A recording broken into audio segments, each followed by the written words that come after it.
ଶ୍ରୀମଦ୍ଭାଗବତ ତୃତୀୟ ସ୍କନ୍ଧ ବିଂଶୋଧ୍ୟାୟ ଶୌନକବାଚ। ବରାହ ରୂପୀ ଭାବଗ୍ରାହୀ ଜଳେ ଧରଣୀ ଗଲେ ଥୋଇ, ସେ ସ୍ୱୟଂଭବୁ ମନୁ ବଳା ଧରଣୀ ପୃଷ୍ଠେ ସେବା କଲା। ନାନାବର ଜନ୍ମ ଯେତେ ତାହାଙ୍କୁ ସାଧିଲା କେମନ୍ତେ, ବିଦୁର ଭ୍ରମି ତୀର୍ଥ ମାର୍ଗେ ଆନନ୍ଦେ ମୈତ୍ରୀୟର ଆଗେ। ତୀର୍ଥ ସାଧନା ପୁଣ୍ୟ ବଳେ ଏମନ୍ତ ବିଷ୍ଣୁ ଭକ୍ତି ଫଳେ, କୃଷ୍ଣଚରଣେ ଆଶ୍ରା କରି ପଶିଲା ହସ୍ତିନା ନଗରୀ। ତା ଜ୍ୟେଷ୍ଠ ଭ୍ରାତା ଧୃତରାଷ୍ଟ୍ର ତାହାର ପୁତ୍ର ବଡ଼ ଦୁଷ୍ଟ, କର୍ଣ୍ଣ ଶଙ୍କୁନି ଦୁଃଶାସନ ଏହାଙ୍କ ବୋଲେ ଦୁର୍ଯ୍ୟୋଧନ। ପାଣ୍ଡବ ହିତ ସେ ବିଶ୍ୱାସେ ଗର୍ଜି ବୋଇଲେ ମହାରୋଷେ, ରାଜୁ ବାହାର କରି ଦେଲା ସେ ପୁଣି ବ୍ୟାସଙ୍କର ବଳା। ଗୋବିନ୍ଦ ଭକ୍ତ ସେ ନିଶ୍ଚଳେ ବର୍ତ୍ତଇ ଭକ୍ତ ଜନ ମେଳେ, ମୈତ୍ରୀୟ ବିଦୁରେ ପୁଛିଲା କହିବା ମୋତେ ବିଷ୍ଣୁ ଲୀଳା। ସେ ବିଷ୍ଣୁ କଥା ପରାଶର ଶ୍ରୁତି ଗୋଚରେ ସୁଧାସାର, ଯେ ପ୍ରାଣୀ ଗଙ୍ଗା ସ୍ନାନ କରେ ସେ ତିନି ପୁରୁଷ ଉଦ୍ଧାରେ। ବିଷ୍ଣୁର କଥା ସେହି ମତେ ପାପ ନ ରହେ ତାଙ୍କ ଗାତ୍ରେ, ଯାହାର ଜିହ୍ୱା କୃଷ୍ଣର ସେ ପଶଇ କର୍ଣ୍ଣ ଦ୍ୱାର ପାଶେ। ବିଷ୍ଣୁ ବୈଷ୍ଣବ ଭାବ ଚିତେ ଭୋମୁନି କହମ ଅଗ୍ରତେ, ସେ କାହିଁ ଛାଡ଼େ ବିଷ୍ଣୁ କଥା ଜେଣେ ହରଇ ଭବ ବ୍ୟଥା। ବିଷ୍ଣୁ ଶୁକର ରୂପ ଧରି ଧରଣୀ ପାତାଳୁ ଉଦ୍ଧରି, ଲୀଳା ବିହାରେ ହିରଣ୍ୟାକ୍ଷ ଗୋବିନ୍ଦ ମାରିଲେ ପ୍ରତ୍ୟକ୍ଷ। ସେ କଥା ଶୁଣି ତୋଷ ଚିତେ ଅଶ୍ରୁଲୋଚନ ଲୋମ ଗାତ୍ରେ, ମୈତ୍ରୀୟ ପାଦେ ଦେଇ ଶିର ଆନନ୍ଦେ ପୁଛଇ ବିଦୁର ବାଚ। ବ୍ରହ୍ମା ନାଭିରୁ ଅବତାର ସେ ପ୍ରଜାପତିଙ୍କ ଈଶ୍ୱର, ପ୍ରଜାପତିଙ୍କୁ ଜାତ କଲା ସୃଷ୍ଟି ସୃଜନେ ଆଜ୍ଞା ଦେଲା। ମରିଚି ଆଦି ସପ୍ତ ତନୁ ଅପରେ ସ୍ୱୟଂଭବୁ ମନୁ, ପିତାର ପାଦେ ଶିଷ୍ୟ ବେଶେ ଶୁଭେ ରହିଲେ ସେହି ଦେଶେ। ଏ ସୃଷ୍ଟି ସାଧିଲେ କେମନ୍ତ ଦ୍ୱିତୀୟ ସୃଷ୍ଟି ଭେଦ ମତ, ସାଧିଲେ ନିଜ କର୍ମତନ୍ତ୍ରେ ଶୁଭେ ପାଳିଲେ ନାନା ମତେ। ସେ ସୃଷ୍ଟି ପଦ୍ମକଳ୍ପ ଅନ୍ତେ ସେ ଯେ କାଳେ ବିଷ୍ଣୁର ବ୍ୟାପନ୍ତେ। ମୈତ୍ରୀୟ ବାଚ। ସେ ମାୟା ବଳେ ଭୋକ୍ଷ ପାଇ ମହତ ରୂପ ସେ ଧରଇ, ରଜ ପ୍ରଧାନ ସେ ତ୍ରିଗୁଣ କଳ୍ପିଲା ଦୈବ୍ୟର ପ୍ରମାଣ। ସେ ଭୂତ ଆଦି ସେ ମହନ୍ତ ଅଙ୍ଗେ ସଜିଲା ପଞ୍ଚଭୂତ, ଶବଦ ଆଦି ପଞ୍ଚଗଣ ମିଳିଲେ ସୃଷ୍ଟିର କାରଣ। ସେ ପୁଣି ହୋଇ ଏକ ରୁଣ୍ଡ କଳ୍ପିଲେ ସୁବର୍ଣ୍ଣର ଅଣ୍ଡ, ସେ ଅଣ୍ଡ କୋଶ ମହାଜଳେ ପଡ଼ି ଭାସଇ କାଳ ବଳେ। ସେ ପୁଣି ସହସ୍ର ବରଷେ ଅଗାଧ ମହାଜଳ ଭାସେ, ସେ ଅଣ୍ଡ କୋଶ ମଧ୍ୟେ ହରି ଶୁଏ ଅନନ୍ତ ଶଯ୍ୟା କରି। ସେ ନାଭି ପଦ୍ମକୋଶ ସଳିଲେ ହୁଅଇ ପ୍ରକାଶ, ସେ ପଦ୍ମ ନିଜ ତେଜ ପୁଞ୍ଜେ ସହସ୍ର ରବି ରତ୍ନ ଗଞ୍ଜେ। ସେ ପଦ୍ମ ମଧ୍ୟେ ସର୍ବ ଜନ୍ତୁ ପ୍ରକାଶେ ନିଜ କର୍ମ ହେତୁ, ବିରାଜେ ତାର ରୂପ ମଧ୍ୟେ ଜନ୍ମିଲେ ଜନ୍ତୁ କର୍ମ ସାଧେ। ସେ ପୁଣି ବିଷ୍ଣୁ ଉପଦେଶେ ସୃଷ୍ଟି ଭଜିଲା ଅଣ୍ଡ କୋଶେ, କାଳର ବଳେ କୋପ ମନ ନିଶ୍ୱାସ ଛାଡ଼େ ଘନ ଘନ। ତାର ନିଶ୍ୱାସୁ ତତକ୍ଷଣ ସଂସାର ହିତେ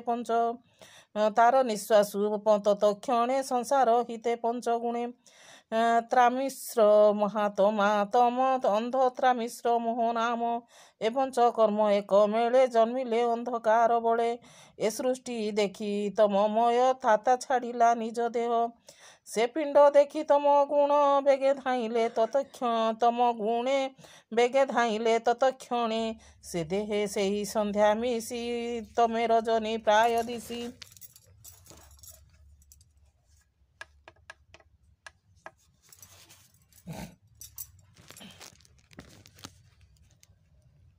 କ୍ଷୁଧା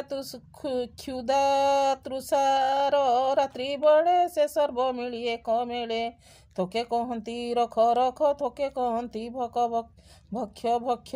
ତକ୍ଷଣେ ବ୍ରହ୍ମା ଶୂନ୍ୟେ ରହି ବୋଇଲେ ତାଙ୍କ ମୁଖ ଚାହିଁ, ଏ ପିଣ୍ଡ ଭକ୍ଷ ହେ ନ ଭକ୍ଷ, ଏଣୁ ହୋଇଲା ଯକ୍ଷ ରକ୍ଷ।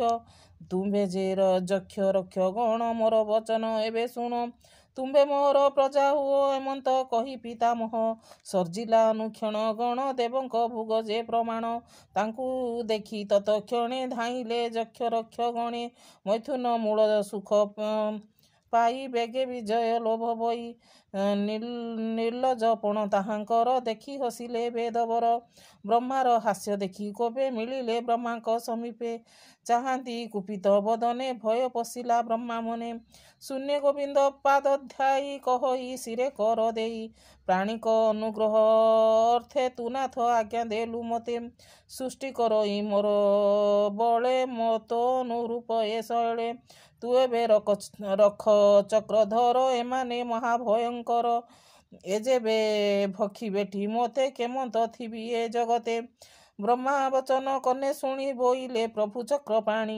ଏ ଜାଣି ମହାଭୟଙ୍କର ଏବେ ତୁ ଛାଡ଼ ଏ ଶରୀର ଶୁଣି ଗୋବିନ୍ଦର ବଚନ ତତ୍କ୍ଷଣେ ଛାଡ଼ିଲା ଜୀବନ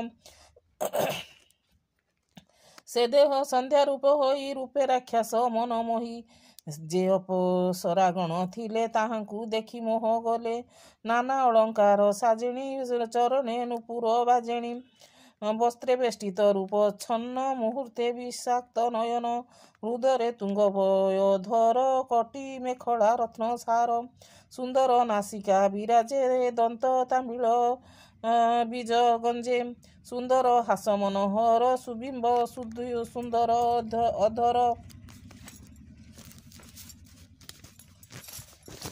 ବସ୍ତ୍ର ଆଚ୍ଛାଦି କଳେବରେ ପଥେ ରହିଲା ଲାଜ ଭରେ ପଥରେ ଦେଖି ତା ବଦନ ସର୍ବେ ହୋଇଲେ ମୋହମାନ କହନ୍ତି ଏକୁ ଏକ ଚାହିଁ ଏମନ୍ତ ଦେଖିଲା ତ ନାହିଁ ନବ ଶରୀର ତ୍ରାହି କର ରୂପ ଲାବଣ୍ୟ ମନୋହର ଏ ଆମ୍ଭ ମଧ୍ୟ ମନୋରମେ ଅକର୍ମା କଲା ପ୍ରାୟ ଭ୍ରମେ ଏମନ୍ତ ସନ୍ଧ୍ୟା ରୂପ ଦେଖି ପ୍ରମୋଦା ପ୍ରାୟ ଉପଲକ୍ଷୀ ନୟନ ଦେଇ ତା ବଦନ ଭାବେ ବୁଝନ୍ତି ଅନ୍ୟ ହେରମ୍ବା ଉର୍ବଶୀ କଲ୍ୟାଣୀ ପ୍ରମୋଦା କୁଳ ଶିରୋମଣି ବିପ୍ରଭୋଜନେ ଭଗବାନ କହ କି କିସ ତୋର ନାମ ତୋରୂପ ଗୁଣ ହେଉଛନ୍ୟ ଆମ୍ବର ଲଙ୍ଘିତ ଲୋଚନ ତୋର ରୂପ ଗୁଣ ଗୁଣୀ ଆମ୍ବର ପ୍ରଭାବନ୍ଦଣୀ କାହାର ପତ୍ନୀ ତୁ ବୋଲାଉ କହ ତୁ ଉପଜିଲୁ କାହୁଁ ତୁ ଆମ୍ବ ପୂର୍ବ ଭାଗ୍ୟ ବଳେ ମିଳିଲୁ ଆମ୍ବର ଚାମୁରେ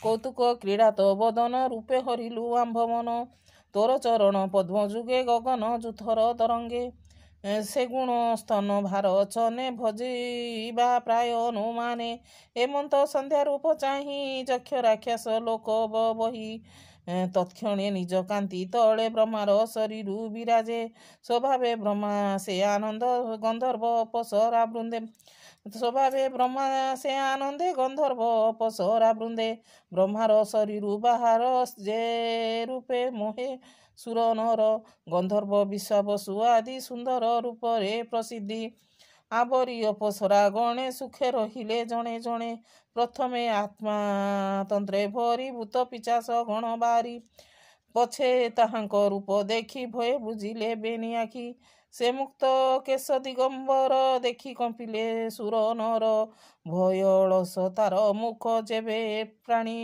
ମୋହେ ସୁଖ ସେ ଦେବ ନିଶାଦ୍ରବ୍ୟ ହୋଇ ପୁଣି ଛାଡ଼ିଲା ନିଜ ଦେହି ପରମେ ରହି ରଜ ଗୁଣ ସର୍ଜିଲା ସିଦ୍ଧ ପିତୃଗଣ ସେ ସିଦ୍ଧ ବିଦ୍ୟାଧର ଗଣେ ଜାତ ହୋଇଲେ ତତକ୍ଷଣେ ସ୍ୱଭାବେ ତେଜ ନର୍ଗଳା ତାହାଙ୍କୁ ଅନ୍ତର୍ଧ୍ୟାନ ହେଲା କିନ୍ନର କିମ୍ପୁରୁଷ ଗତି ପୁଣି ସର୍ଜିଲା ପ୍ରଜାପତି ତତ୍କ୍ଷଣେ ତମ ଗୁଣେ ଜାତ ଯାହାର ତେଜ ବଳବନ୍ତ ତାହାଙ୍କୁ ଚାହିଁ ପ୍ରଜାନାଥ ସନ୍ତୋଷ ହୋଇ କୃତ୍ୟ ପୁଣି କହି କଳ୍ପିଲା ମନୋରଥେ ଆବର ସୃଷ୍ଟି ଭାବ ଯେତେ ନାରୀ ପୁରୁଷ କଲେ ମନ ଯେ ସୃଷ୍ଟି ଉପୁଜେ ମୈଥୁନ ହେମନ୍ତ ବ୍ରହ୍ମା ସୃଷ୍ଟି ଚାହିଁ ବିବୁଧେ ତାର ଯଶ ଗାଇ କହନ୍ତି ଧନ୍ୟ ବେଦପତି ସୃଷ୍ଟି ସଞ୍ଚରେ ଦୃଢ଼ ମତି ଅନେକ ତପ ଯହୁଁ କଲା ଜ୍ଞାନେ ଗୋବିନ୍ଦ ଆଜ୍ଞା ଦେଲା ନିଜ ସାଧନା ତପ ଫଳେ ସୃଷ୍ଟି କଲେ ବୁଦ୍ଧି ବଳେ ହେମନ୍ତ ଶ୍ରୀକୃଷ୍ଣ କାରଣ ବିଧାତା ରୂପେ ନାରାୟଣ କହଇ ପୁଣ ପୁଣ ଭାବେ ତୋର ଭକ୍ତ ଜନର ଲୋଭେ ହେମନ୍ତ ଭାଗବତ ବାଣୀ ମୈତ୍ରୀୟ ମୁନି ଆଗେ ଭଣି ବନେ ପିପଳି ବୃକ୍ଷ ମୂଳେ ମନୁଷ୍ୟ ରୂପ ତ୍ୟାଗ କଲେ। ସେ କଥା ବ୍ୟାସ ତାଙ୍କ ଆଗେ ମୁନି କହିଲେ ପ୍ରିୟ ଭାବେ। ହରିଚରିତ ଭାଗବତ କହିଲେ ବିପ୍ର ଜଗନ୍ନାଥ। ଇତି ଶ୍ରୀମଦ୍ଭାଗବତେ ମହାପୁରାଣେ ପରମହଂସ ସଂହିତାଏ ବୟାସିକା ତୃତୀୟ ସ୍କନ୍ଧେ ବ୍ରହ୍ମା ସୃଷ୍ଟି ସର୍ଜନେ ନାମ ବିଂଶୋଧ୍ୟାୟ।